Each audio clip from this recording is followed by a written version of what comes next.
Esse com certeza é um dos vídeos que eu tô mais ansioso pra fazer aqui no canal, principalmente porque era uma leitura que eu queria muito fazer. E eu até conversei com vocês sobre isso no Instagram, a gente tem trocado algumas informações e tal. Só que eu não sabia exatamente como que eu queria fazer isso ainda, porque eu queria muito fazer o teste de ler Game of Thrones. Então eu estou lendo toda essa saga, comecei pelo primeiro livro, terminei de ler e tô aqui pra falar hoje com vocês sobre ele. Mas eu ainda não sabia se eu queria fazer live, se eu queria fazer um vídeo a cada 20 capítulos, ou dividir o livro em 5 partes e 5 vídeos e tal. Só que a leitura foi fluindo tanto conforme eu fui lendo que eu falei assim, eu acho que eu vou terminar de ler um livro, eu venho, converso sobre ele com vocês e depois eu vou ver o que eu faço com os próximos. Então muito provavelmente eu vou acabar fazendo a mesma coisa que eu fiz com esse. Vou pegar os próximos, vou ler e vou trazer aqui pra gente conversar. Eu tenho certeza que esse vídeo vai ficar imenso, talvez fique até maior do que o de Casa de Céu e Sopro, que eu já deixei aqui no canal, já fiz no comecinho do ano, assim que eu terminei de ler o livro. Então vocês que estão aí no futuro, vocês já sabem quanto tempo tem de vídeo, mas eu ainda não, eu tô até um pouco nervoso quanto a isso, mas vamos lá. Assim como o Paulo Ratz do Livraria em Casa costuma separar quando ele vai fazer esses vídeos enormes, eu também vou separar esse vídeo aqui. Então no começo eu vou fazer um resumo sobre o livro, que eu acho que a maior parte das pessoas que vão vir assistir esse vídeo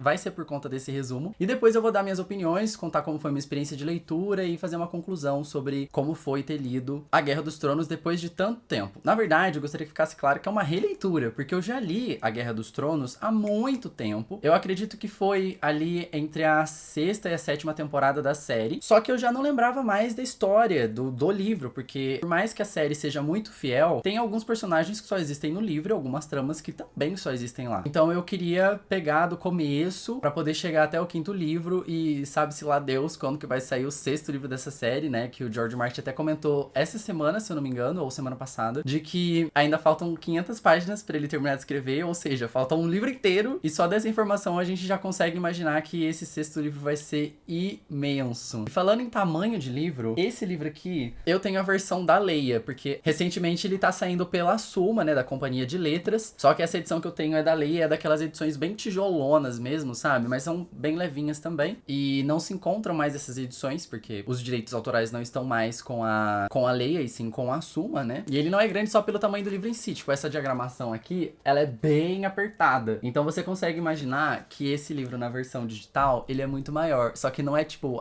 200 páginas a mais. Na versão digital, ele tem 1180 páginas, é quase 1200 páginas, e o audiobook, que eu também acompanhei, eu fiz a leitura através desses 3 formatos de livro, e depois eu deixo pra contar sobre isso na parte das experiências, tem em torno de 40 horas de duração, ou seja, é muito maior do que a série, né, a série são 13 episódios, eu acho, a primeira temporada, que dá em torno de 13 horas, né. Então bora pro resumo. Eu acho que eu não consigo começar a história exatamente sem dar um precedente de como funciona esse mundo, então eu vou fazer um preâmbulo aqui sobre a dinâmica de Game of Thrones, de como funciona esse universo, de onde estamos falando, regiões geográficas e tal, então eu vou falar brevemente sobre isso pra poder explicar depois o que acontece com cada uma dessas regiões e pessoas. Boa parte da nossa história aqui se passa em Westeros, que é um continente que o próprio George Martin já comentou que foi inspirado na Inglaterra e naquela ilha ali, a Bretanha, a Grã-Bretanha, que eu sempre me enrolo um pouco pra falar sobre, mas se você pegar um mapa de Westeros no livro e olhar o mapa da Inglaterra, você vai ver que tem muitas semelhanças, então não é à toa que aquilo lá existe. Então sim, foi uma inspiração do George Martin. E a gente também tem outro continente muito importante que é Essos, ou seja, Westeros e Essos são os nossos 2 continentes. Westeros, ele segue um sistema político de reino, então ele é todo constituído por um reino, só que ele nem sempre foi assim. Antes de ser um reino, ele era dividido em 7 reinos, ou seja, a gente tinha literalmente 7 reis ali, e quando veio o Aegon Conquistador, que era o primeiro Targaryen a chegar em Westeros, na verdade ele não foi o primeiro a chegar, né? Ele foi o primeiro a querer conquistar tudo, é que o Westeros passou a ser somente um reino, e essas pessoas que eram antigamente reis, passaram a ser senhores das grandes casas de Westeros. Por isso que o título do rei é tão comprido, e um desses títulos é Senhor Protetor dos 7 Reinos, porque são 7 reinos que agora são unidos e respondem a um só rei. Alguns anos antes do nosso marco inicial da história, havia um rei, que era o rei Aerys, que teve alguns filhos, tinha alguns descendentes e tal, e ele era da casa Targaryen, então a família Targaryen era essa dinastia que controlava Westeros, mas a gente teve uma rebelião, que foi a rebelião do rei Robert, que tomou a posse, eles mataram o rei Aerys, e Robert Baratheon foi a pessoa ali que foi designada a ficar no trono, no lugar do rei Aerys. Os descendentes dele estavam quase extintos, só sobraram 2 pessoas dessa família, que foram Viserys e Daenerys Targaryen. Essas pessoas estavam sendo caçadas, né, e aí eles conseguiram fugir pra Essos. Então, enquanto boa parte da nossa história tá aqui em Westeros, Westeros, a gente tem esses dois personagens que estão lá em Essos, confabulando pra tentar voltar pra Westeros, que é a casa deles. Boa parte dessas famílias dos Sete Reinos vivem em paz, mas eles têm sim algumas intriguinhas, e algumas pessoas até costumam deixar filhos crescerem na casa de outras famílias, então eles fazem meio que tipo do intercâmbio, assim, quando chega em determinada idade, pra mostrar que eles se sentem em paz com tal família. Os filhos do Lorde daquele lugar vão passar um tempo ali com outras famílias pra poderem aprender um pouco mais sobre essas culturas e tal, então tem toda uma forma de intercâmbio ali entre eles, e dinâmicas muito específicas entre os personagens que transitam entre essas famílias. O estopim pra começar a nossa história de fato é a morte de Jon Arryn. O Jon Arryn, ele era a mão do rei. A mão do rei é um cargo em que o rei basicamente passa toda a governabilidade do reino dele pra essa pessoa, e essa pessoa pode fazer o que ela quiser pra governar o reino. Então, tipo assim, a gente tem o rei, que é essa personalidade que, tipo, todo mundo venera e enxerga como líder e tal, só que quem governa, que lida com as questões práticas mesmo, que junta o pequeno conselho pra falar de finanças, de organização, de batalhas e todas essas questões práticas mesmo, é a mão do rei. É ele que tem todo esse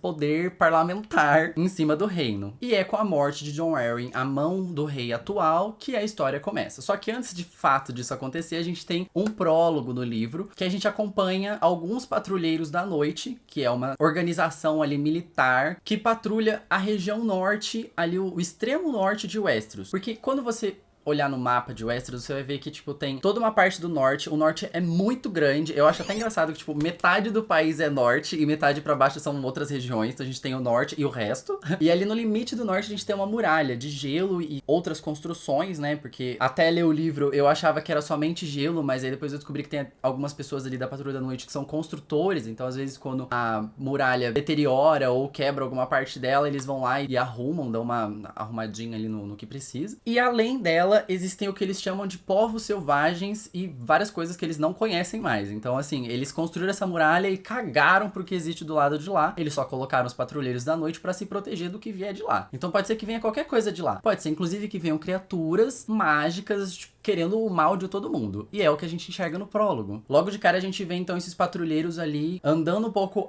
além da muralha, né? Então eles estão mais ao norte do que o pessoal do norte vive, observando as terras selvagens, até que algumas coisas estranhas começam a acontecer e um desses patrulheiros encontra uma pilha de corpos ali apodrecendo, sem saber direito o que aconteceu ali, como que aquilo se sucedeu, e ele volta pra avisar os outros patrulheiros. Quando todos chegam lá, aqueles corpos não estão mais lá e as coisas começam a ficar muito estranhas. Eles decidem voltar, só que no caminho de volta aparecem os outros, que são essas criaturas mágicas que eles não conhecem direito e que até então eram vistos somente como lendas. As pessoas não acreditavam que eles existiam, né? Que são basicamente zumbis. No final das contas, são zumbis gelados, assim. Pessoas que morreram e são ressuscitadas, sabe-se lá por quem, que a gente não tem explicação ainda nesse livro, nos próximos a gente vai ter, mas por enquanto a gente não sabe quem que reanima esses corpos. E aí os outros acabam matando basicamente todos os patrulheiros, menos esse primeiro que viu a pilha de corpos. E esse cara volta correndo, atravessa a muralha e desce assim, tacando pau mesmo, porque ele não quer saber mais, ele tá morrendo de medo e ele tá desertando da Patrulha da Noite. E aí o nosso prólogo acaba e a história começa de fato. A história é dividida entre vários pontos de vistas e esses pontos de vistas vão contando a história de acordo com o que eles estão vendo. Então se você ficar esperando muito que aquele personagem continue a história da onde ele parou, você vai se perder um pouco, porque o personagem seguinte vai contar o que aconteceu e muitas vezes é até de forma indireta, então você tem que estar muito atento pra você não perder algumas partes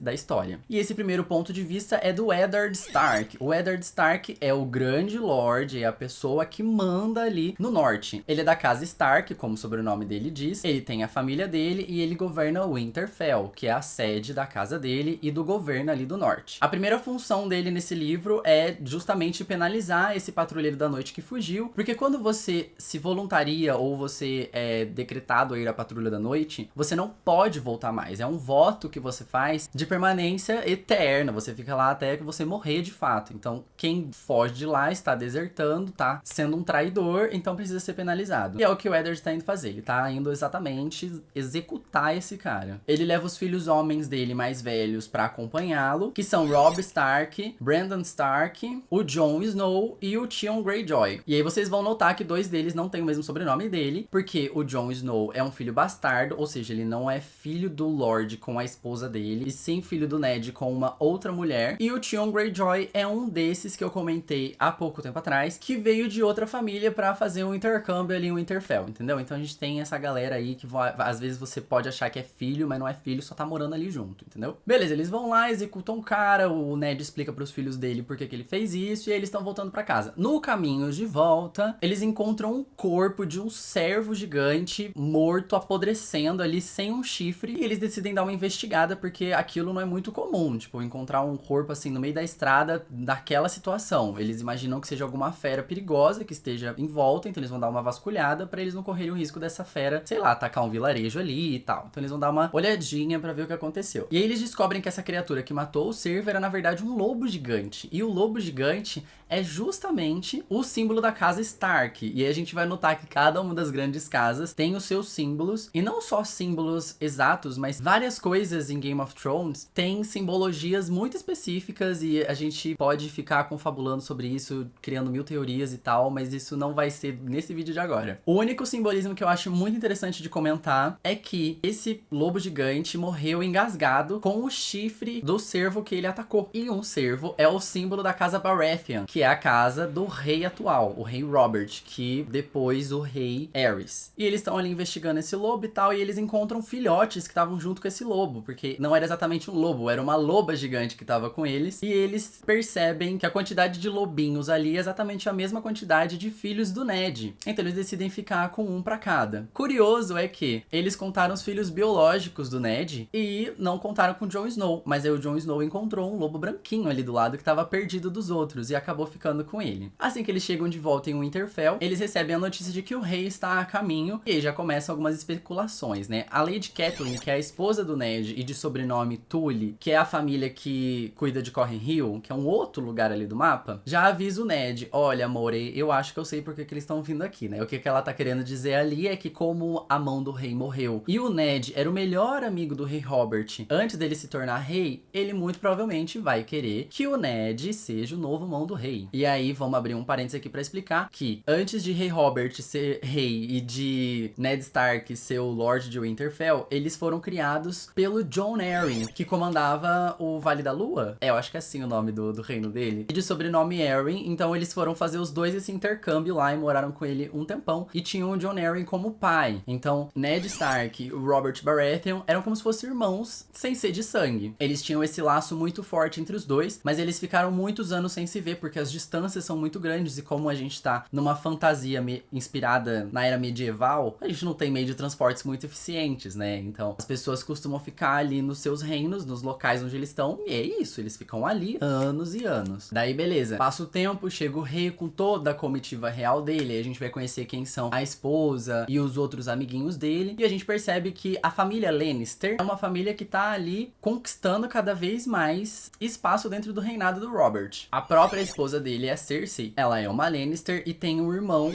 Jaime, que é um integrante da Guarda Real. A gente tem a Guarda Real, que são esses 7 cavaleiros, que tem a função específica de cuidar do rei. Então eles estão sempre próximos do rei e respondem especificamente a ele e cuidarem do bem-estar dele e da família dele. Não confundam com a Patrulha da Cidade, que é o que cuida ali de Porto Real, que é a sede de Westeros. Eu vivia confundindo isso, eu achava que os mantos brancos e os mantos dourados eram a mesma pessoa, mas não. Os mantos brancos são o pessoal da Guarda Real, que é essa galera que cuida do rei e tem a vestimenta branca. E aí os mantos dourados são o exército da cidade de Porto Real, onde o rei mora e onde é a sede do reino total, e que usam um uniforme dourado. Quem tá ali com eles, no caso, são os cavaleiros da Guarda Real. Logo que o rei Robert chega, ele cumprimenta o Ned, dá um alô ali pra família dele, pra galera de Winterfell, e fala: Ned, pelo amor de Deus, me leva pras criptas que eu quero ver a tua irmã. Beleza. Aí a gente tem que explicar que em Winterfell é comum que os grandes lords, ladies e os filhos deles sejam enterrados ali nas catacumbas de Winterfell, e que eles tenham essas estátuas que representassem eles fisicamente. Então realmente é uma estátua que é igualzinha a pessoa quando era viva, ou pelo menos se parece muito, né? E aí o rei Robert quer muito ver a estátua dela, da irmã do Ned, porque ele era apaixonado nela. E a intenção dele era se casar com a irmã do Ned, eles virariam cunhados, só que ele descobre que o Rhaegar, que era o herdeiro do rei Aerys, falecido, né, tinha estuprado a irmã irmã do Ned. Só que ela morreu muito jovem e ele nem teve a oportunidade de ficar com ela. Por isso que ele se casou com a Cersei Lannister. Daí beleza, enquanto o rei tá ali em Winterfell, várias coisas acontecem, banquetes em homenagem a ele, tudo bom. Daí a gente vê que tem algumas tretinhas que estão acontecendo entre as crianças, porque os filhos de Ned e os filhos do Robert não se dão muito bem. Começar pela Sansa, que é apaixonou ali à primeira vista pelo Joffrey, que é o filho herdeiro do Robert, então ele é o príncipe que vai se tornar rei um dia. E a gente já descobre de cara que o Robert pretende fazer uma união entre os dois e selar ali a paz entre as famílias, tipo, ó, nossa família é uma só, porque nossos filhos vão se casar e tá tudo tranquilo, bora. O Robert também faz a proposta pro Ned, assim como todo mundo já tava especulando que ia acontecer, dele ser a mão do rei e tal. Só que a Arya, que é a segunda filha do Ned, tem um desentendimento ali com o Joffrey e a loba dela acaba atacando o Joffrey num estilo bem assim, bicuça atacando o Draco Malfoy, sabe? Que todo mundo adorou ver, porque o Joffrey é um chato de galocha, ele é uma pessoa assim, horrível, insuportável, que maltrata todo mundo, trata os empregados como se fossem lixo. Daí ele volta correndo pra mãe, implorando, pedindo socorro, porque o braço tá machucado e tal. E aí a Cersei quer justiça, né? Ela quer que a criatura seja punida, ou a Arya seja punida, que alguma coisa aconteça. No final das contas, quem acaba sendo punida é o lobo da Sansa, que cada lobo tem um nome, inclusive. O lobo da Sansa chamava Lady, e esse lobo foi assassinado pra punir essa situação que aconteceu, já que o lobo da Arya fugiu depois dessa situação. Na verdade, não é que ele fugiu, a Arya meio que mandou ele embora, porque ela sabia que o lobo seria punido, né, de alguma forma. Então ela conseguiu deixar o lobo dela safe. Um fato curioso é que a Arya também fugiu depois dessa situação, e ela ficou vários dias sumida. Na série, dá a entender que não é tanto tempo assim, tipo, parece que, ela escapou, ela fugiu, e aí ficou um tempinho fora e depois voltou, no mesmo dia, assim. Mas no livro não, a Arya ficou vários dias sumida. E aí, quando ela volta, que rola toda essa punição. Outra coisa muito importante ser comentada durante essa visita é que o Bran, que é um dos filhos mais novos do Ned, tava escalando ali o Winterfell, numa das torres abandonadas, e ele escuta alguns adultos fazendo umas coisas estranhas ali, que a gente, lendo como adulto, a gente já sabe que os dois estavam transando, mas ele, como criança, ele não entende muito bem o que tava rolando. Ele acabou vendo que Cersei e o Jaime Lannister, os dois irmãos, estavam se pegando ali na torre. E o Jaime acabou vendo o Brandon ali e jogou ele de cima da torre, e ele acabou ficando paralisado e em coma por vários dias. Ninguém ficou sabendo disso, nem o Brandon depois que ele acordou, só que quando ele acordou, o pessoal já tinha ido embora, isso foi vários dias depois. E antes dele acordar, tava todo mundo ali achando super estranho, achando que o menino caiu sozinho, oh meu Deus, coitado, tadinho, não sei o que tem. E aí a Catelyn e o Ned estão nessa de, será que a gente deve ir pra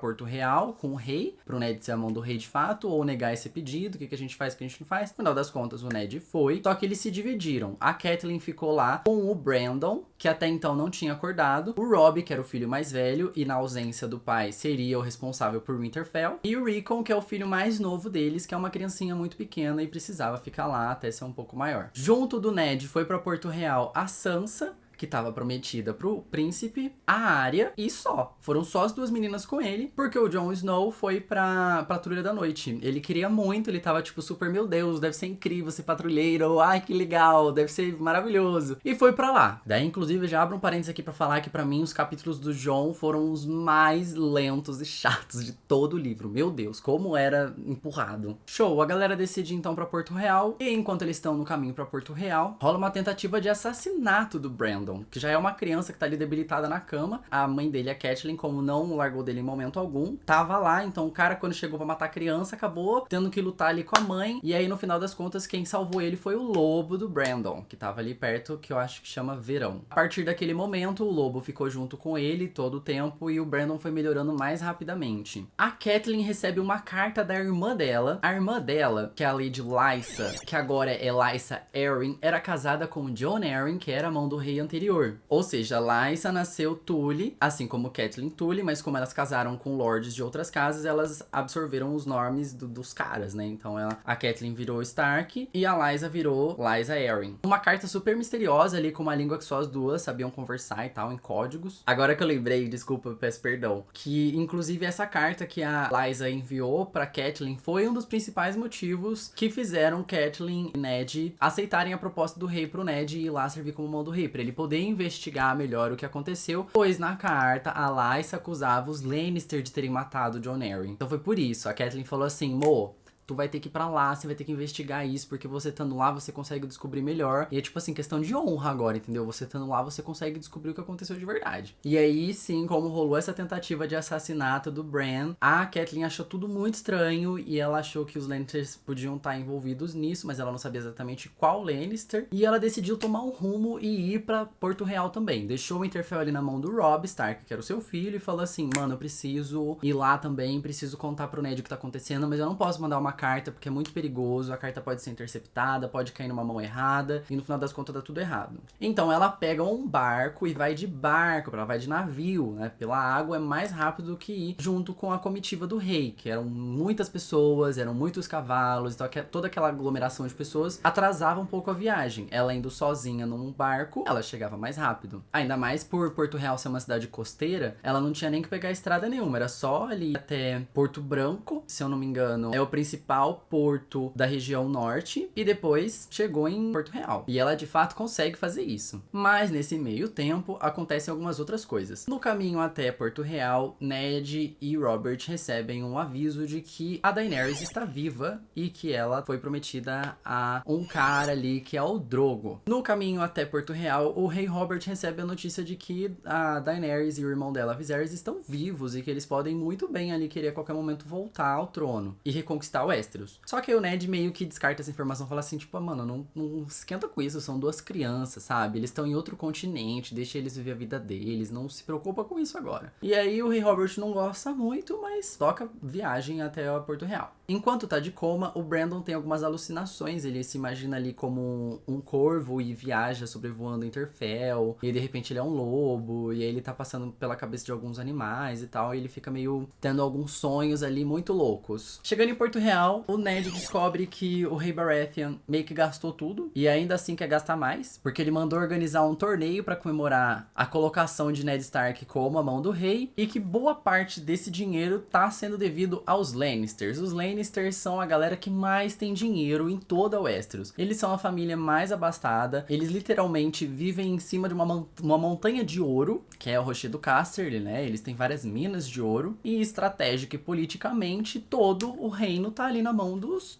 Lannister, né? Porque se eles são os donos do dinheiro e a própria coroa tá devendo pra eles, então assim, eles estão ali em cima de todo mundo, né? O Ned descobre isso durante uma reunião do Pequeno Conselho, que são pessoas ali leais ao rei que servem a ele e que cada uma delas tem uma função específica. Um deles, que é o Mindinho, que é um dos personagens mais importantes de toda a série, é quem cuida das finanças do reino e é quem informou essas coisas pro Ned também. E ele sempre age como se soubesse de mais alguma coisa que a gente não tá sabendo. Ali no Pequeno Conselho a gente também tem o Grande Mestre, e os mestres são as pessoas que basicamente são pessoas com conhecimento. Então podem ser médicos, escrivãos, pessoas que sabem das coisas. A gente tem também o Renly Baratheon, que é irmão do Robert Baratheon, o rei. E a gente tem o Varys. Eu acho que tem até mais alguém, mas eu não tô lembrando agora de cabeça. O Varys, ele é o mestre dos sussurros. Ele é a pessoa que mais sabe de tudo. É o fofoqueiro, o Léo Dias de Westeros. Lembra que a Catelyn tava indo pra Porto Real e queria chegar antes do Ned? Então, ela chegou, mas a gente não sabia onde ela tava até então. O Mindinho é quem leva o Ned até a esposa dele. Só que o Ned, ele tá bem desconfiado e ele acha que o Mindinho tá querendo pregar alguma peça nele, mas quando ele chega lá de fato, é a Catelyn que tá esperando por ele. E aí ela conta dos receios de que os Lannister estão querendo acabar com a mão do rei e geral. E ela leva a adaga da pessoa que tentou assassinar o Brandon. Essa adaga não era uma adaga comum, era uma adaga toda bonitona, específica lá. E se você assistiu Casa do Dragão, você vai reconhecer essa adaga muito facilmente. O Varys também aparece nesse momento, então estão as 4 pessoas ali conversando, Ned, Catelyn, Varys e Mindinho, e o Varys alega que aquela adaga é, na verdade, do Tyrion Lannister. E aí a Catelyn já fica assim, meu Deus do céu, então foi os Lannisters mesmo que mandaram matar o nosso filho. E ela decide voltar pra Winterfell pra cuidar das crianças e ficar de boa de novo. E o Ned continua a investigação ali dele, enquanto tenta cuidar do reino. Aí agora tem que fazer uma pausa pra contar algumas outras coisas que estavam acontecendo enquanto isso. Lembra que eu falei que o Jon Snow queria ir muito pra Patrulha da Noite? Então, o Tyrion Lannister foi junto com a comitiva real pra Winterfell, e ele tava lá nesse momento, inclusive tem um capítulo muito legal em que os dois têm uma troca muito interessante, o Jon e o Tyrion, porque um é bastardo e é muito maltratado, os bastardos são muito mal vistos nesse mundo, né? Tipo, eles não recebem herança nenhuma, eles são sempre colocados de lado, eles não são considerados legítimos, então eles são literalmente deslegitimados legitimados o tempo todo. E o Tyrion é uma pessoa com ananismo, então ele também reconhece todo esse sofrimento pelo qual o Jon passa, porque também é como se ele fosse um bastardo, é como se ele não fosse legítimo, a família dele detesta ele é considerado uma pessoa horrível por todos, só por conta dessa característica dele. E ele tem um sonho de ter a maior construção da humanidade e tal. E ele falou assim, mano, eu já tô aqui no norte, eu quero ir lá junto. E aí o Jon, como decidiu pra patrulha da noite, foram os dois juntos ali, junto com uma pequena comitiva que tava indo pra lá também. Eles passam um tempo juntos lá e tal, o Tyrion se diverte, faz o que ele queria fazer, conhece as pessoas, ajuda o Jon ali em algumas situações, porque o Jon, ele chega se achando o máximo, ele fala, ai meu Deus, ele não fala isso, nem age assim, na verdade. Ele é super melancólico nos capítulos dele e reclama o tempo todo, e aí ele chega meio que se achando assim, o bonzão, porque ele foi treinado a vida toda a usar a espada, então ele é um guerreiro muito bom, e aí ele chega lá, tipo, vai guerrear com a outra galera que já tá lá há muito tempo, ou com os que acabaram de chegar, e logicamente que ele se sai melhor. E aí o Tyrion fica assim, tipo, mano, baixa essa tua bola aí, sabe, velho, conversa com as pessoas de boa, relaxa. Aqui você tá na patrulha da noite, aqui todo mundo é igual, tá? Você tem que tratar as pessoas da mesma forma que você quer que elas te tratem. E depois de um tempo, o Tyrion volta e faz o seu caminho até Porto Real. E é aí que eu queria comentar, pois quando a Catelyn tá voltando pro norte e o Tyrion tá indo pro sul, eles se encontram na metade do caminho.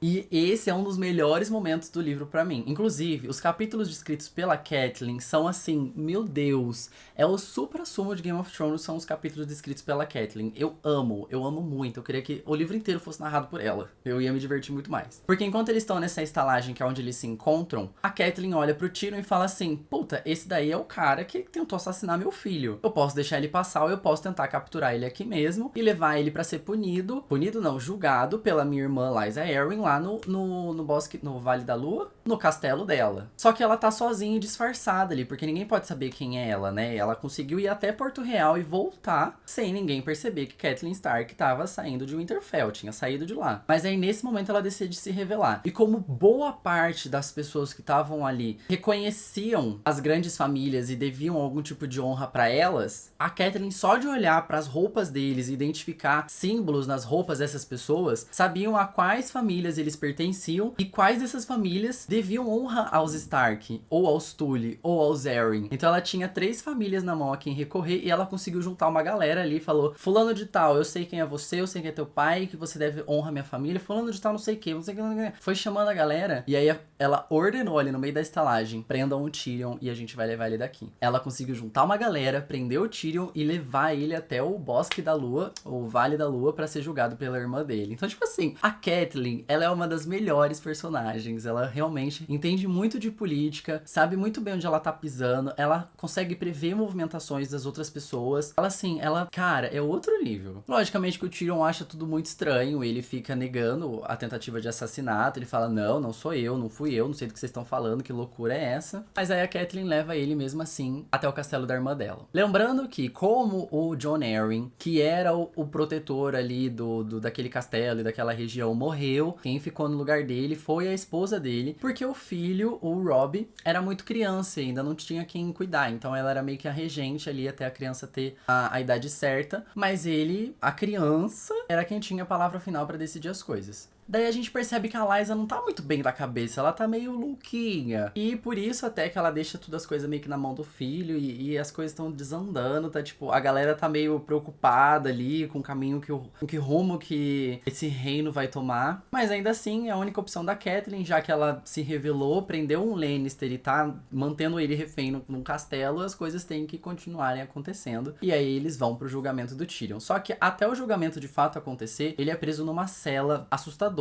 que como o castelo dela é nas alturas, essa cela em específico, ela fica na lateral do castelo e ela não tem uma das paredes. Então quando você entra nela, você tem tipo um penhasco depois dela. É até, o Tyrion até comenta que ele tem medo de dormir e acordar lá no chão morto, sabe? Lógico que ele não ia acordar morto, né? Mas ele morre de medo de dormir e acaba caindo pela beirada. Mas os dias passam, o Tyrion resiste e o dia do julgamento dele finalmente acontece. Na verdade, ele até comenta assim, eu vou tentar adiantar isso falando pra eles que eu vou confessar os meus crimes. E aí ele fala, vou confessar os meus crimes, hein? E aí quando chega na hora do julgamento, ele começa a confessar crimes aleatórios, tipo assim, eu já dormi com prostitutas, eu já bebi não sei o que, eu já não sei o que lá, e tipo, a galera, tá, mas não é isso que a gente quer saber, sabe? E aí. Só que existe uma regra nesse mundo de que quando você não tem muitas alternativas, você pode escolher o julgamento por combate, principalmente se você não for levado até a justiça do rei. E como Tyrion é uma pessoa muito importante no reino, tipo, ele não é qualquer um, é como se fosse um fórum privilegiado dele, sabe? Ele falou assim, eu quero julgamento por combate, então. E aí eles podem ou lutar por si próprios, ou convocar uma pessoa pra lutar por eles. A Lady Arryn chama o cara pra lutar por ela, e o Tyrion chama um cara que ele conheceu no caminho até lá. Porque lembra que eu comentei que a Catelyn juntou uma galera pra levar ele até o castelo da Lady Arryn? Então, isso demorou muito tempo, tá? Eu tô resumindo aqui, mas demorou muito tempo, e o Tyrion, como uma pessoa muito simpática, que conversa com todo mundo, e faz todo mundo rir e tal, ele acabou ganhando simpatia por algumas pessoas. E tinha um mercenário no meio desses caras, e ele escolheu esse mercenário pra lutar por ele. Porque esse mercenário sabia que o Tyrion é Lannister, e os Lannisters têm muito dinheiro, e mercenários lutam por dinheiro. Esse cara chamava Bronn, e não é que o Bronn lutou pelo Tyrion e venceu, o Tyrion saiu do castelo pela porta da frente. E aí a Catelyn ficou arrasada, a Lady Arryn ficou putaça, e aí não tinha muito o que fazer, né? Eles foram embora e tomaram o rumo da vida deles. E aí o Tyrion não decide ir pra Porto Real. Ele decide voltar até Rocher do Casterly, que é a sede dos Lannister. Mas ele não chega lá a tempo, porque algumas coisas acontecem, e eu já vou explicar pra vocês o que acontece, tá? É importante comentar também, nesse caminho até Rocher do Casterly, no que ele tava indo pra lá, ele é atacado pelos clãs das montanhas. E ele acaba fazendo amizade com os clãs da montanha, inclusive convocando alguns pra ir com ele também, tipo, só na lábia ele consegue conquistar as pessoas pra seguirem ele. Pausa aqui na história também pra eu falar de outra pessoa que tava fazendo outras coisas nesse meio tempo.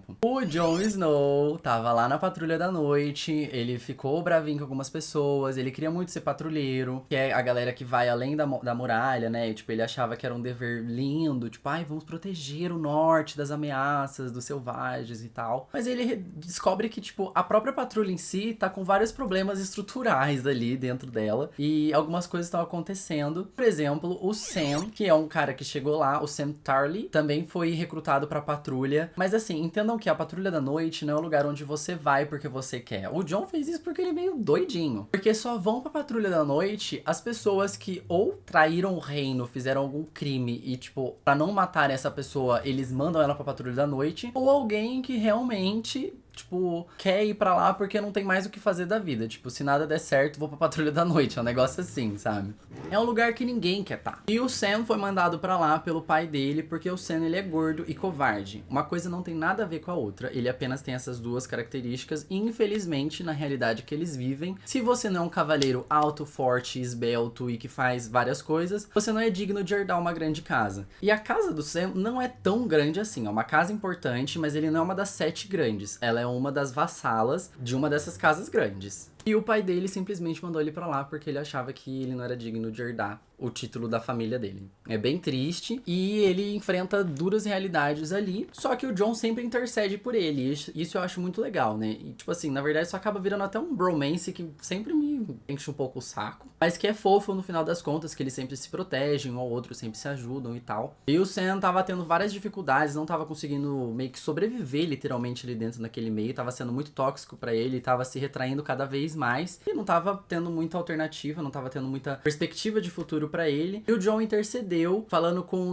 o mestre local e com o Lorde Comandante da Patrulha, que tipo, mano, o Sam, ele pode não lutar bem, mas ele lê, cara, ele lê e escreve, e ele pode ser muito útil pra várias outras funções aqui, tipo, ele é inteligente, sabe? Ele pode ajudar com outras formas. E ele consegue interceder, o Sam fica lá na Patrulha da Noite, trabalha lá, e eles conseguem ficar mais em paz com isso. Indo pro outro continente agora, lá em Essos, a gente acompanha a história da Daenerys e do Viserys. O Viserys é mais velho que a Daenerys ela tem 16 anos, se eu não me engano, e o Viserys tem 17 ou 19, alguma coisa assim. Ele não é tão mais velho que ela, mas é o suficiente pra ele querer ser rei. E o sonho da vida dele é voltar pra Westeros e dominar os 7 reinos. Só que pra isso ele precisa de um exército, ele precisa de pessoas que sigam ele precisa de respeito, ele precisa de várias coisas. E aí, assim, é muito legal tudo que acontece entre o plot dos dois, mas pra esse vídeo eu vou dar uma boa resumida, porque eu acho que vale muito mais você ler pra experienciar a situação do que eu ficar contando nos mínimos detalhes aqui. Ele estava morando na casa do Lord Illyrio. O Illyrio, ele era um cara das Cidades Livres, ele era rico, e ele investiu nos dois, porque acreditava que se os dois voltassem pra Westeros como reis, eles poderiam muito bem ajudar o Illyrio de alguma forma, né? Tipo, pô, ajudar um rei claramente vai te trazer bons frutos no futuro, né? Só que o plano dele, do Viserys, pra conseguir ter um exército de volta foi negociar a Daenerys pra ser esposa de um cara que era conhecido por ser muito selvagem. Só que o plano do Viserys e do Illyrio pra conseguirem um exército e atravessar o mar pra Westeros era negociar a Daenerys pra ser esposa de um tal de Khal Drogo. E a gente vai descobrir que esse Khal Drogo, na verdade, ele é de uma outra etnia, de uma outra cultura, é uma galera que tem todo um conhecimento de mundo e uma forma de interpretar as coisas diferentes, que são os Dothraki. Os Dothraki é uma galera que monta cavalo, e pra eles o cavalo é acima de tudo, entendeu? Inclusive o deus deles é um deus cavalo. E pra eles não tem nada mais importante do que você montar um cavalo. E se você monta um cavalo e vence lutas, você é o cara mais importante ali de todo o seu Khalazar, que é o conjunto de Dothrax. Só que, como eu já expliquei, eles têm a sua maneira própria de viver o mundo. Então eles fazem algumas coisas muito assustadoras, inclusive. O Drogo tem algumas citações ali que descrevem cenas de abuso para com a Daenerys, porque logicamente a Daenerys foi vendida pra ele como uma mercadoria, né? E a coitada passa por situações assim assustadoras. E eu não vou ficar falando muito isso aqui, porque senão eu posso até...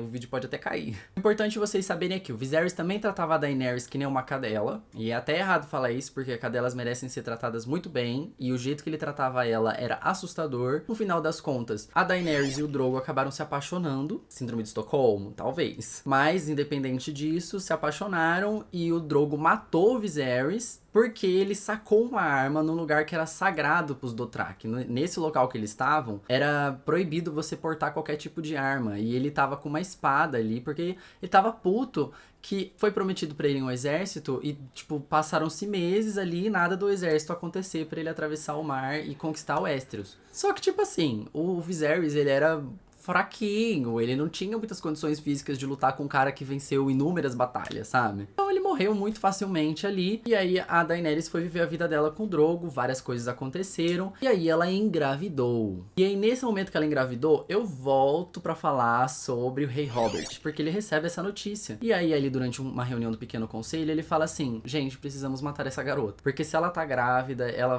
vai dar problema pra gente no futuro, esse bebê vai querer voltar pra cá, a gente tá permitindo que Targaryens vivam, não pode, não quero isso, não quero que isso aconteça. E o Ned fala: que é isso? Você tá louco, meu irmão? Quer matar uma mulher grávida e uma criança que tá no ventre dela? Você está muito maluco, jamais, não faça isso. Aí o rei: não, você que tá louco, o que é isso? Vou botar meu reino em perigo por conta de uma garota? E aí eles entram em confronto, não fisicamente, né, verbalmente. E aí o Ned taca o broche dele de mão do rei e fala assim: toma aí, ó, não sou mais mão do rei, você que lute, você que lide com esse problema. Mas aí depois de pouco tempo, o Ned descobre algumas coisas muito importantes sobre o rei. E aí, como eu comentei, o Ned tava investigando ali o motivo de talvez os Lannisters terem assassinado o Jon Arryn e o Brandon Stark. Ele descobre vários filhos bastardos do rei Robert, o rei atual. Enquanto ele tá ali visitando um desses prostíbulos onde esse menino supostamente vivia, o Jaime Lannister, que é o irmão da rainha e também irmão do Tyrion, chega lá e fala: ô meu irmão, eu sei que a tua esposa tá com o meu irmão no castelo da irmã dela. Você tá maluco?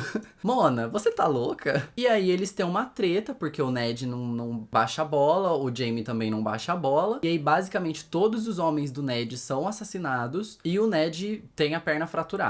E aí a situação fica muito tensa entre os Stark e os Lannister. Quando o Ned acordou, tava lá os dois prostrados em frente à cama dele, Cersei Lannister e Robert Baratheon, o rei e a rainha. E aí o Robert tá tipo: mano, pelo amor de Deus, o que tá acontecendo com o meu reinado? Meus amigos tão tretando, minha esposa, o meu cunhado tretando com a minha mão, a mão do rei no caso. O que tá rolando? A gente precisa parar com isso, pelo amor de Deus. Você vai mandar uma carta pra tua esposa falando pra ela libertar meu filho, meu cunhado, no caso o Tyrion, e você vai voltar a ser minha mão sim, queira você ou não. E aí o Ned volta a ser mão do rei. Só que tipo assim, as coisas já aconteceram lá no Ninho da Águia, que é o castelo da Lady Lysa. Porque, como eu expliquei, as coisas são muito distantes umas das outras, então, enquanto uma coisa tá acontecendo aqui, outra coisa tá acontecendo lá, às vezes até você avisar essa coisa pra cá, já passaram-se dias, semanas, meses e as coisas já aconteceram. Continuando a investigação do Ned, aí ele finalmente descobre uma treta gigantesca, que é o fato de que os filhos do rei Robert, na verdade, não eram filhos dele, ou pelo menos não biológicos, porque todos eles eram loirinhos, e ele tinha cabelos pretos, e toda a descendência dos Baratheon tinham cabelos pretos também. Ele pegou um livro lá, baseado em fatos reais, ele catou um livro lá de registro das grandes famílias de Westeros, que era um livro que o Jon Arryn tava usando também logo antes de morrer, e aí ele descobre que, por os filhos do rei serem loirinhos, muito provavelmente, eles eram filhos da Cersei com outro cara, provavelmente loiro também, e muito provavelmente o Jaime Lannister, que era o irmão dela. Ou seja, o que o Brandon viu lá no começo do livro, o Ned finalmente constatou aqui no final, ou próximo do final. Na verdade, isso não foi nem próximo do final, porque muita coisa aconteceu depois. No momento em que o Ned descobriu isso, o rei tava caçando num lugar muito longe de lá, porque ele adorava caçar bicho, javali, porco do mato, cervo, essas coisas assim, adorava. E ele tava numa caçada longe de Porto Real, e aí o Ned, em vez de esperar o rei voltar pra falar com ele vai lá e confronta a Cersei, que é a rainha dele, e tipo, lógico que ela, né, não ia deixar passar. Nesse momento, ela meio que não faz nada, mas ela dá uma boa ameaçada nele e fala assim, melhor tu ficar na tua, que eu fico na minha, que a gente não tá arriscando nada. Tipo, eu ter tido esses filhos com o Jaime não significam nada. Tipo, eles podem continuar existindo, vão ter o sobrenome do Robert e tá tudo certo, sabe? Não se preocupa com isso. Ela não fala isso, tá? Mas é mais ou menos o que dá a entender.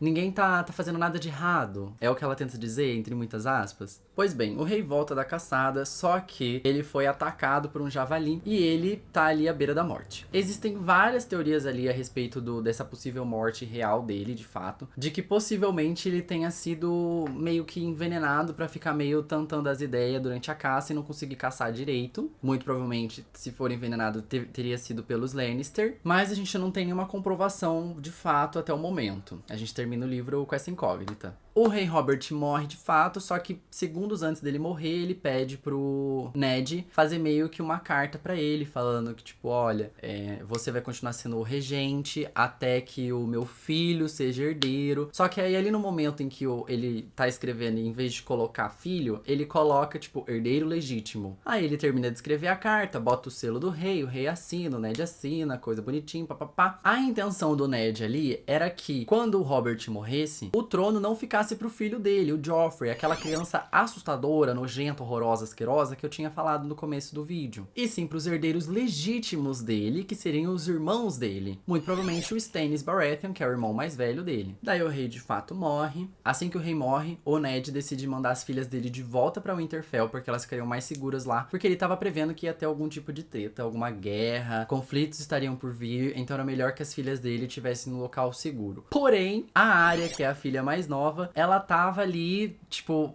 investigando o castelo, porque ela adorava andar, conhecer lugares novos, dar aquela explorada que criança gosta de fazer. E ela acabou saindo do castelo sem querer, porque ela descobriu passagens secretas. E quando ela tentou entrar de novo, os guardas não deixaram, porque não entenderam que ela era uma pessoa nobre de uma grande casa. Ela é facilmente confundida com uma pessoa comum da plebe, porque ela não tem trejeitos da nobreza. Ela é uma pessoa super comum, assim, bem galera, pé no chão, assim, gente como a gente mesmo.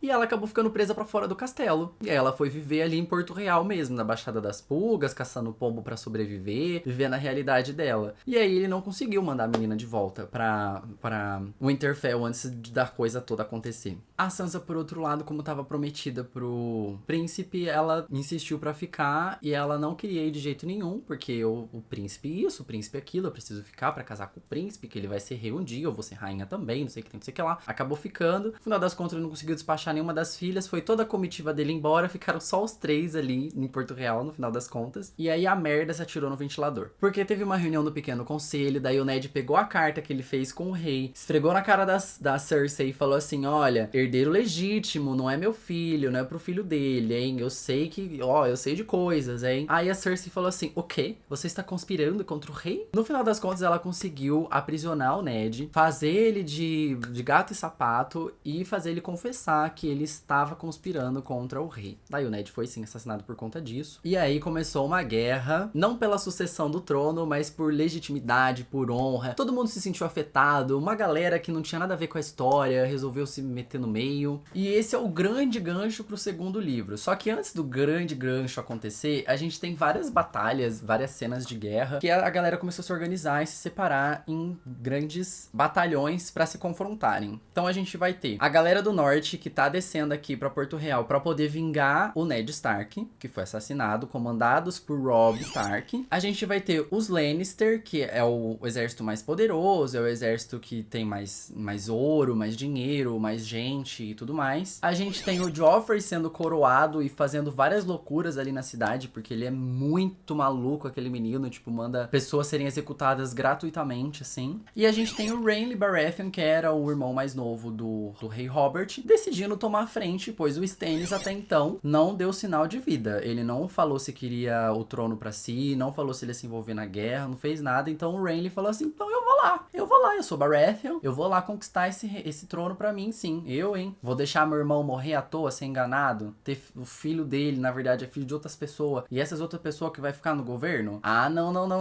Mas o principal confronto que a gente vê é do batalhão do Robb com o batalhão dos Lannister. E aí alguns encontros acontecem aqui. E esses encontros são muito interessantes, que são o encontro da Catelyn com o Robb. A Catelyn tava subindo pro norte e o batalhão do Robb tava descendo, e eles se encontraram. E o Tyrion, que tava indo pra Rochedo do Casterly, encontra os batalhões do pai, e eles estavam ali e participaram de reuniões de guerra juntas. E todas as trocas entre esses personagens são maravilhosas. Eu gosto muito do quanto que cada personagem tem a sua própria, de fato, personalidade, sua própria história de vida, e como tudo isso é sempre trazido à tona, e esses conflitos entre eles acabam aparecendo muito claramente nos diálogos deles, né? Como eu já comentei antes, o Tyrion sempre foi destratado por ele ser uma pessoa com ananismo, o pai dele sempre rechaçou ele, nunca legitimou direito, e a gente vê nesses momentos em que os dois conversam todas essas trocas. Eu amo essa primeira troca, quando o Tywin Lannister, que é o pai do Tyrion, aparece pela primeira vez. A conversa dos dois ali é maravilhosa, porque o Tyrion é muito debochado, e o Tywin também. Então, assim, são duas pessoas trocando farpas ali, e é incrível a conversa dos dois. Mas, assim, é muito triste também, porque, como eu já comentei, o Tywin só desmerece o filho dele. E as trocas da Catelyn com o Robb são muito legais, porque a Catelyn é uma puta de uma mãezona, sabe? Ela quer que o Robb seja um senhor de casa. Ele quer que ele seja um lord, assim, pra dar orgulho pra ela, sabe? Então ela sempre tenta ser o mais didática possível, mas deixar pra ele decidir as coisas. Então ela nunca fala, você deve fazer tal coisa, você deve levar tal tropa pra tal lugar. Ela sempre fala, tá, mas então conta aí, o que você sabe sobre a geografia desse local? O que você sabe das casas que moram aí, como que elas podem ajudar e tal. E em algumas situações, como quando eles precisam atravessar um rio que fica sob a fortaleza dos Frey, ela se voluntaria pra ir conversar com o Lord Frey, porque ela é muito diplomática. Como eu comentei, ela e o Tyrion são pessoas que conseguem conquistar todo mundo na lábia. Eles sabem muito sobre a política de Westeros e como que eles conseguem manipular tudo isso a favor deles. E a Catelyn consegue liberar a passagem, e não só a passagem desse exército por cima do rio e a fortaleza dos Frey, como também consegue o apoio deles na guerra. Tudo isso ali só negociando, conversando coisas e tal. E o Tyrion também tem um exército extra que ele trouxe com ele, porque são aquelas pessoas dos clãs da montanha que acompanharam ele, né? Então ele também tem os seguidores dele ali que acompanham ele. O que é importante a gente saber é que rolou um confronto entre essas duas tropas, dos Stark e dos Lannister. Os Stark ganharam, e aí a Catelyn tá toda orgulhosa do filho dela, que conseguiu conquistar e tal. E eles estão muito próximos de Corrin Hill, que é a sede da família Tully, que é a família da Catelyn mesmo. E ela finalmente consegue rever o pai dela, que tá lá, e a família dela também. E aí ela até conversa com o pai dela também tá super orgulhoso do Robb, que ele conseguiu ver de longe a batalha, achou muito lindo. O neto dele conseguindo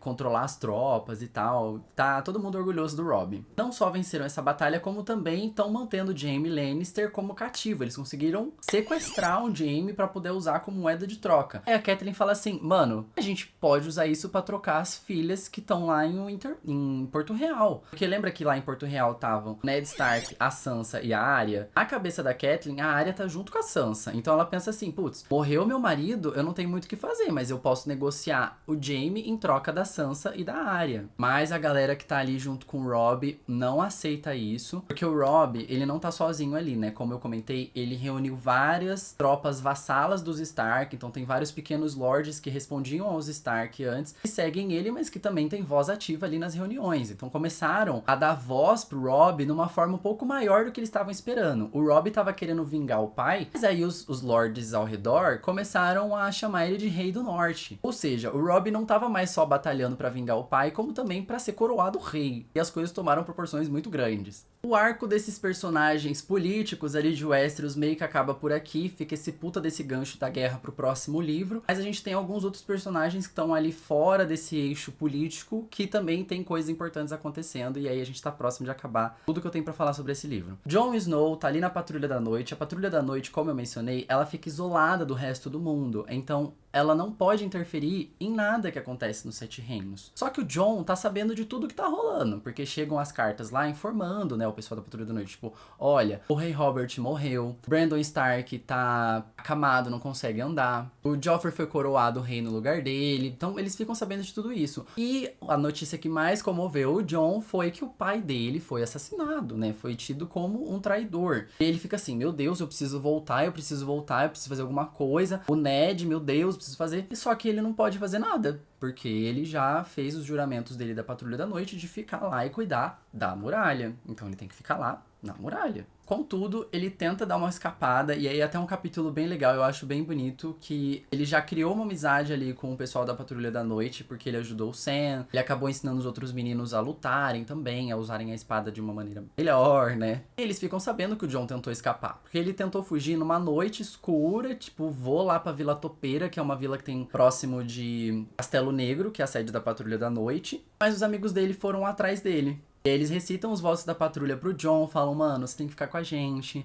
nós somos importantes também, você precisa fazer isso aqui. E eu acho até engraçado que eles conseguem convencer o Jon a voltar, ele volta, e aí o próprio comandante da Patrulha da Noite fala pro Jon que sabia que ele tava indo pra lá, e ele perdoa o Jon, mas ele ainda dá uma debochada, porque ele fala assim, amore, meu irmão Robb tem uma caralhada de gente seguindo ele, tem tipo 10 mil homens, eu não sei exatamente a quantia, né? Tem milhares de homens seguindo ele. Por que você acha que você vai fazer a diferença? Você é um guerreiro tão incrível assim, que consegue matar milhares de uma vez só? Aí o Jon fica, realmente, né? Mas o que faz ele mudar de fato a mentalidade dele é que ele tem uma conversa com o Mestre Aemon, que é o mestre que mora com eles lá na Patrulha da Noite, e ele descobre que o Mestre Aemon, na verdade, ele é um Targaryen. E o Mestre Aemon comenta com ele que ele já teve 3 tentativas de tentação de voltar, de abandonar os votos dele, porque ele é uma pessoa que tem direito ao trono. Só que como ele fez os votos dele, ele invalidou totalmente esse direito dele ao trono. Mesma coisa serve pro Jon. Ele não tem mais direito a nada. Se ele voltar pra lá, ele é um desertor, ele vai ser executado, ele não pode fazer isso. Não é porque ele era filho do Ned Stark que isso muda alguma coisa. Se o Mestre Aemon, que é um Targaryen, que tinha direito ao trono, não faz isso, por que você acha que você pode? E o arco do Jon termina assim, graças a Deus, porque eu não aguento mais ele. E a gente vai pra Daenerys, que tava lá em Essos. Como eu comentei com vocês da última vez, ela tava grávida, e aí isso acendeu uma chama, né, pro Robert de, perigo, tipo, meu Deus, o que essa menina pode fazer? E depois que o Viserys foi assassinado, ela meio que não tá mais com toda essa vontade de voltar pra Westeros, sabe? Deu uma abrandada. Na verdade, ela quer muito, mas ela não tá tão ansiosa quanto o Viserys estava. Ela pretende, sim, conquistar exércitos pra ir pra lá, mas ela pretende conquistar exércitos, e isso demanda tempo, ela é um pouco mais calma pra conseguir fazer isso. E os Dothraki, eles são muito lidos como selvagens, justamente por eles terem uma postura assustadora em frente das outras pessoas, e terem essa visão de que o mais forte vence, e que se você matar e roubar aquela pessoa, você tem o direito de posse dos pertences dela, sabe? Então os Dothraki vivem basicamente de saque. Eles vão passando de cidade em cidade, destroem a cidade, saqueiam a cidade, matam os homens,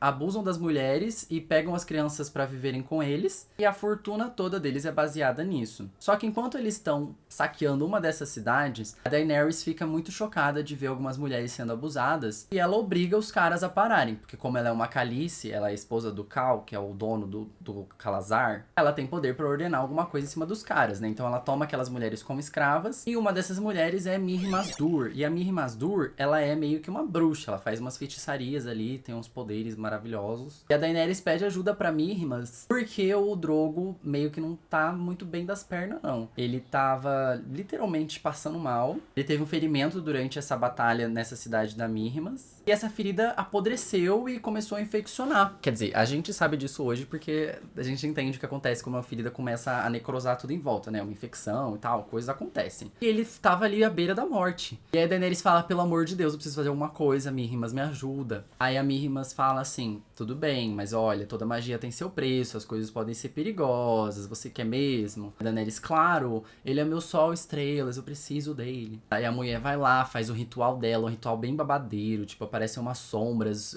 dançando com ela durante o ritual, eles matam um cavalo. E aí o Drogo meio que dá uma sobrevivida, mas a Daenerys, ela fica meio doente também e ela apaga por vários dias. Quando ela volta, ela descobre que o filho dela nasceu, só que nasceu morto. Ele nasceu com características meio assustadoras, assim. Eles até descrevem como uma criatura monstruosa, com asas de morcego, com uma pele meio podre, que por dentro tinha uns vermes e tal. Tipo, um bebê, uma situação bem assustadora, assim. E aí, quando a Daenerys vai ver o Drogo, ela descobre que ele também tá muito mal, ele tá cego, ele não tá conseguindo andar, ele tá basicamente da mesma forma que ele tava antes, só que ele não morre. Ele tá paralisado ali na situação que ele tava antes. Aí ela vai tirar satisfação com a bruxa, ela fala assim, ué, mas você não disse que podia salvar ele? Ela fala, então, amor, ele tá vivo, não tá? Você trocou uma vida por outra. Tipo, você tinha o teu filho que foi quem deu a vida pro Drogo. Aí a Daenerys fica louca de raiva, fala, meu Deus, fala, mulher, por que você fez isso? Não, eu não sabia que ia ser assim. Ela fica muito chocada, é uma cena bem triste. Mas aí a Mirri Maz explica, cara, vocês invadiram minha cidade, vocês mataram todas as pessoas que eu conhecia, vocês abusaram de mim. Aquele cara que tava abusando de mim quando você chegou era o quarto cara que abusou de mim. Por que você acha que eu tenho que ter dó de vocês? Esse cara que você pediu pra me salvar é quem causou tudo isso pras pessoas que eu conheço. E o filho que você tá gerando teria o mesmo destino. Ele cresceria e se tornaria uma pessoa igual. Aí a Daenerys fica chocada com isso também, mas ainda assim sentencia ela à morte. E ela acende a pira funerária do Drogo, coloca o corpo do Drogo lá e coloca ela também. Então vai o Drogo e a Mirri, mas tipo, queimar assim até virar só cinzas. Só que enquanto essas chamas estão ali rolando, a Daenerys pega 3 ovos de dragão que ela ganhou durante o casamento dela, e esses ovos estão ali no meio junto, e os ovos meio que chocam, sabe? E aí rola uma coisa muito mágica, que são o chocamento desses ovos. Os ovos literalmente chocam e saem os dragões dali de dentro. Detalhe, a gente tá falando de Game of Thrones, e Game of Thrones até então não existem mais dragões no mundo, os dragões estão extintos, a gente só tinha esses ovos ali. Talvez tenham até mais alguns ovos espalhados pelo mundo, mas a gente não tem informação dos paradeiros dele. E eles acreditavam que quando os ovos ficam por muitos anos assim, sem chocarem, eles viram pedra, eles já não têm mais possibilidade de serem chocados. Só que a Daenerys conseguiu chocar. E aí muita gente até fanfica sobre isso, né? Que antes da Mirri Maz Duur morrer, ela explica pra Daenerys que ela fez uma troca, a vida do filho dela pela vida do Drogo. E que muito provavelmente, como ela fez um ritual ali, entre aspas, queimando a Mirri Maz Duur enquanto ela tava viva junto com o Drogo, ela acabou trocando a vida da Mirri Maz pela vida dos dragões, que foi o que fez os ovos se chocarem de fato. Então pode ser que ela tenha feito um ritual não intencional ali, entendeu? E assim acaba o primeiro livro de Guerra dos Tronos. Meu Deus, eu falei muito aqui, mas eu sabia que ia ser longo e eu tô muito feliz de ter terminado isso daqui, porque eu achei que eu não ia dar conta. E agora eu vou um pouco comentar com vocês sobre as minhas impressões, que vai ser bem breve, porque eu já tô cansadíssimo, imagino que vocês também, sobre a leitura do primeiro livro. Bom, eu li o livro tanto na versão física, quanto na versão digital e na versão de audiolivro. Por isso que eu consegui ler um pouco mais rápido do que eu imaginei que eu leria. Eu achei que eu fosse ir lendo ele aos poucos e dividiria esse vídeo em várias partes pra não pesar tanto. Só que como eu tava ouvindo, foi muito mais rápido, fluiu muito mais. Eu aumentei a velocidade também. E como eu tava com o leitor digital aqui e o audiolivro no ouvido, eu conseguia botar até na velocidade 3 às vezes, sabe? Porque eu conseguia acompanhar cada uma das linhas e tal. Foi maravilhoso, porque eu conseguia ler e ouvir tudo. E aí, cada vez que eu li um capítulo, eu terminava o capítulo, pausava a leitura, vinha e escrevia um resuminho sobre esse capítulo, continuava a leitura depois. Então foi um processo bem assim, eu me dediquei bastante, hein? Eu acredito acredito que eu acabei comentando boa parte das coisas que eu queria enquanto eu tava fazendo um resumo aqui, mas tem alguns tópicos que eu acho interessantes de destacar antes de finalizar o vídeo. Entre eles, a Catelyn Stark, que, meu Deus, pra mim ela é a melhor personagem. Eu não lembrava do quão bom eram os capítulos dela. Eu tô muito empolgado pra poder ver ela de novo nos próximos livros, porque ela pra mim é a pessoa que mais entende de política ali, até mais que o Tyrion mesmo. Parece que ela fica o tempo todo ali, tipo, só folheando livros sobre as outras famílias, entendendo as dinâmicas entre cada uma das casas, porque ela entende absolutamente tudo. O Tyrion também é um personagem muito interessante, mas ele não é tão legal, ele não é uma pessoa tão legal quanto ele é mostrado na série, tá? Ele acaba destratando algumas pessoas, sim, ele tem essa síndrome de ser superior por ele ser de uma casa nobre, e aí ele destrata pessoas comuns. Ele visita muitos prostíbulos e trata as mulheres como objeto, ele é bem machista, então assim, quando a gente tá falando do Tyrion dos livros, não dá pra colocar ele num pedestal, não. Muito pelo contrário, ele é uma pessoa super desprezível, assim, sabe? Os capítulos do Jon Snow eram insuportáveis. Meu Deus, toda vez que eu começava um capítulo novo e eu sabia que era o ponto de vista do Jon, eu falava,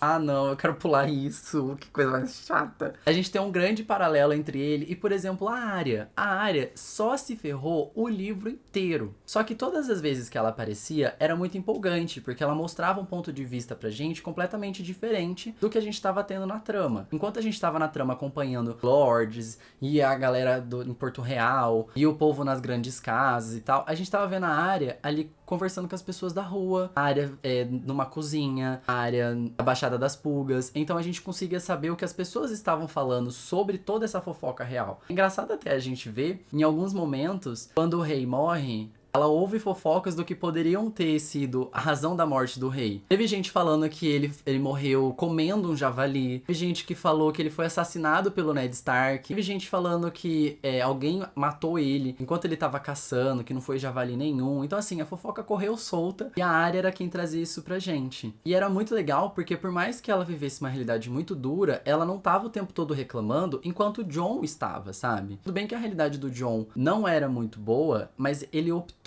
por aquilo. Ele foi pra Patrulha da Noite porque ele quis. Não é como a Arya, que não conseguiu voltar pro castelo, que era sempre tratada como um menino, que as pessoas sempre erravam o gênero dela. Toda a situação ruim pela qual a Arya passava não era uma opção dela. Eram situações pelas quais ela acabava caindo. E o Jon não. O Jon, ele optou por viver aquela realidade e ele só sabia reclamar dela. Então eu fiquei muito incomodado com a visão do Jon dos livros, mas pode ser que melhore muito conforme os livros forem passando, porque eu acredito que ele tenha um desenvolvimento melhor nos próximos livros. Quando a gente tá lendo Daenerys e Drogo, eu tava muito curioso pra ver como que seria descrito o envolvimento dos dois no livro. Porque na série é um pouco romantizado. No começo, a gente vê a primeira cena de sexo dos dois como sendo meio agressiva, sendo que no livro, a primeira transa deles foi super soft. Tipo assim, ele começou a acariciar ela, ele foi com muita calma, ele foi fazendo carinho, preliminares e tal. E só nas próximas vezes que ele foi agressivo. Então assim, teve muito abuso da parte dele, mas não foi logo de cara como na série. E, por outro lado, a série não mostrou que das outras vezes ele foi abusivo. Na série deu a entender que foi só a primeira. Enquanto no livro a primeira vez foi tranquila e as próximas vezes que foi abusiva. Só que de qualquer forma, ainda assim na primeira vez, a Daenerys estava muito nervosa, porque ela não queria estar com aquele cara, ela tava chorando. Então é uma cena muito complicada que não dá pra passar pano, tipo, foi abuso sim. Em toda a situação que ela passa depois disso, eu gostei muito da profundidade que o livro trouxe. A série acabou sendo um pouco mais superficial, mas eu acho que eles ainda conseguiram trabalhar muito bem, mas nos livros, a gente tendo os pensamentos dela, a gente consegue saber exatamente o que ela estava pensando em cada situação e tal. Então eu acho que a gente tem uma visão muito mais profunda da Daenerys nos livros. E eu gosto mais da Daenerys dos livros. A Daenerys